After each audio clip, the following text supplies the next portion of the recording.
Infant mortality rate കേരളത്തിൽ ഏറ്റവും കമ്മിയാണ്. നല്ലതാണ്. പക്ഷെ അതിന്റെ അണ്ടർലൈൻ ഫാക്ടർ ഒന്നും നമ്മൾ മനസ്സിലാക്കിയിട്ടുണ്ടോ? ഏറ്റവും കൂടുതൽ യൂത്ത് മൈഗ്രേഷൻ കേരളത്തിൽ നിന്നാണ്. അപ്പൊ കുട്ടികൾ ഉണ്ടാക്കുന്ന യൂത്ത് ഇവിടുന്ന് മൈഗ്രേറ്റ് ചെയ്യുകയാണെങ്കിൽ പിന്നെ ഇൻഫന്റ് മോർട്ടാലിറ്റി കമ്മിയാവില്ലേ? കമ്മിയാകൂലേ കമ്മികളെ? ഇതൊന്നും അറിയാതെയാണോ വിദ്വാൻമാരായി നടക്കുന്നത്? വാ പറഞ്ഞുതരാം. ഇൻഫന്റ് മോർട്ടാലിറ്റി റേറ്റ് IMR എന്ന് പറഞ്ഞാൽ നമ്മുടെ നാട്ടിൽ ജനിക്കുന്ന 1000 കുട്ടികളിൽ ഒരു വർഷത്തിനുള്ളിൽ എത്ര പേര് മരിക്കുന്നു എന്നുള്ളതാ. നമ്മുടെ കേരളത്തിൻ്റെത് 5.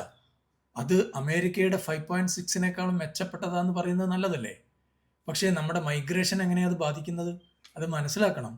കുട്ടി കേരളത്തിൽ ജനിച്ചു, 1 വയസ്സാകുന്നതിന് മുമ്പ് മൈഗ്രേറ്റ് ചെയ്തു, എങ്ങോട്ടോ പോയി, അവിടെ എവിടെയോ വെച്ച് മരിച്ചു. അത് നമ്മൾ അറിഞ്ഞതുമില്ല, നമ്മളെ കണക്കിൽ പെട്ടതുമില്ല. അങ്ങനെയാണെങ്കിൽ IMRനെ ബാധിക്കൂലേ? അത് മനസ്സിലാക്കണം. ഡെവലപ്മെന്റ് എക്കണോമിക്സാ. അതൊന്നും അറിയാതെയാണോ വിദ്വാൻമാരായി ഇങ്ങനെ നടക്കുന്നത്? കൊള്ളാലോ.